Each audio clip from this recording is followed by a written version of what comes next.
Indonesia itu negara besar, penduduknya banyak banget. Tapi pernah nggak kamu mikir, kenapa masih ada wilayah yang tertinggal? Jumlah penduduk Indonesia terus bertambah. Masalahnya bukan cuma soal banyaknya, tapi soal persebarannya.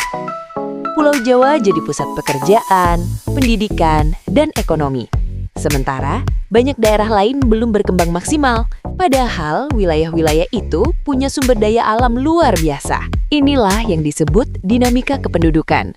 Hubungan antara jumlah penduduk, persebaran, dan pembangunan wilayah. Setiap tahun jutaan orang meninggalkan desa menuju kota. Tapi, apakah itu pilihan atau keterpaksaan?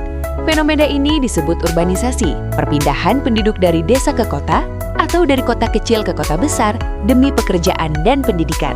Masalahnya, kota tidak selalu siap, lapangan kerja terbatas, permukiman semakin padat. Kalau desa terus ditinggalkan, maka siapa yang akan mengelola lahan, menjaga budaya, dan mengembangkan potensi wilayahnya? Jadi, apakah urbanisasi ini murni keinginan rakyat, atau justru ini adalah tanda bahwa pembangunan belum adil? Ironisnya, desa kaya sumber daya, tapi ditinggalkan karena sulit bertahan hidup. Dalam demokrasi, negara wajib mendengar kebutuhan rakyat. Pembangunan harus merata, bukan hanya di kota. Tapi ketimpangan wilayah bukan cuma soal kota dan desa. Kadang alam ikut menentukan. Bayangkan, dalam semalam rumah terendam, ladang rusak, dan ribuan orang harus mengungsi. Banjir, longsor, dan kebakaran hutan sering terjadi di Sumatera. Akibatnya banyak penduduk kehilangan tempat tinggal dan terpaksa berpindah ke wilayah lain. Kalau bencana terus terjadi, kemana mereka akan pergi? Apakah semua ini murni bencana alam atau akibat manusia yang merusak lingkungan? Pancasila mengajarkan kemanusiaan dan keadilan. Korban bencana bukan angka, mereka manusia yang harus dilindungi.